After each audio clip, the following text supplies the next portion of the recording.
Hidden Figures author Margot Lee Shetterly, I'm so happy with what the filmmakers did with my book. Shetterly's book, about 3 African-American female NASA mathematicians, has been turned into this year's highest-grossing Oscar movie. Hidden Figures, the Hollywood movie about 3 real-life NASA mathematicians who just happen to also be female and African-American, has stealthy stormed ahead of La La Land at the US box office and been granted 3 Oscar nods. But Margot Lee Shetterly, the author of the book of the same name, which finally shone a spotlight on the role of female computers during the space race and, most importantly, drew attention to a trio of extraordinary women without whom history might have looked very different, says the film has already achieved the highest possible honor.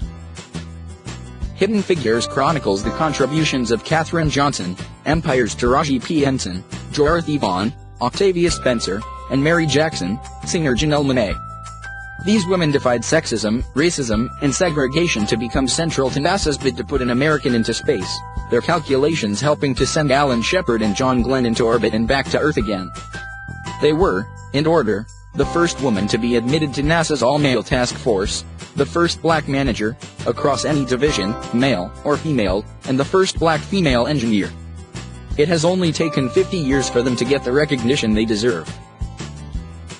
Johnson, 98, a one-time childhood maths prodigy and high school teacher recruited to NASA post-war, is the only one among the trio to have lived to see the attention they are being given.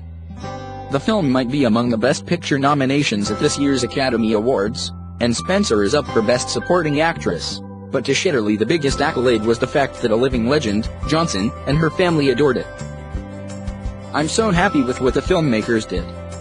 One of the biggest compliments to the book and the movie is that Katherine Johnson and her family were very highly complimentary, says Shetterly. We'd be thrilled about the Oscars if that happened. But the real test, the real award, came from Katherine and her family loving it.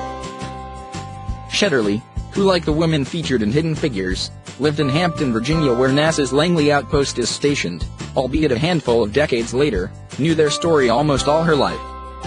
Her father worked at NASA, and during her childhood, she writes, she knew that the face of science was brown like mine. But it wasn't until 7 years ago, when her father started reminiscing about the NASA computers, a term that predates laptops and PCs as we know them now, but was a job title like driver or lawyer, that Shetterly felt compelled to seek out and interview every remaining blouse and skirt-wearing computer who had worked at Langley in the 20th century. I knew Katherine Johnson and I knew Mary Jackson.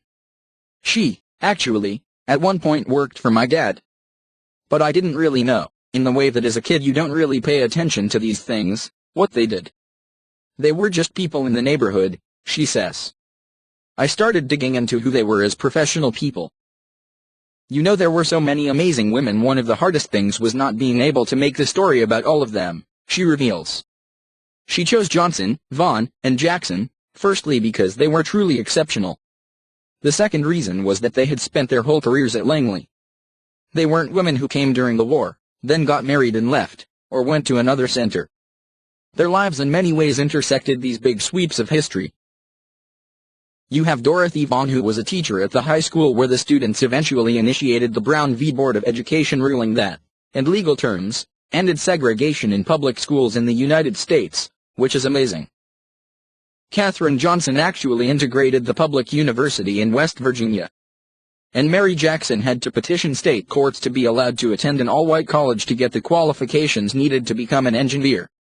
At every turn, these women were involved in World War II, the Cold War, civil rights, so that's the thing, one really wanted to be able to tell a multi-layered story through the same women. The film condenses a lot of history. It also includes broader characters who are fictional composites of real people, the main one being NASA bigwig L. Harrison, played by Kevin Costner, whose task force reaches far greater trajectories thanks to Johnson's calculations at a time when America is second to the USSR in the all-important race to the moon. The irony is that NASA was full of the brightest and best minds, but that these progressive people who were working to put a man into space were so short-sighted as to go along with the awful segregation of the time. A split between black and white that was most definitely not equal, however separate it might have been. The triumph of Johnson, Vaughan, and Jackson is all the more remarkable for the challenges they faced. You can't change history. These things happened the way they did.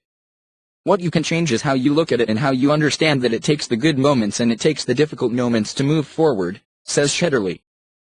You need to decide that you're going to use a story to enlighten and inspire people in the modern day. You know, NASA has been amazing in terms of their support of this story and these women. You don't get the good without the bad, but you really do have to see it all in order to make progress.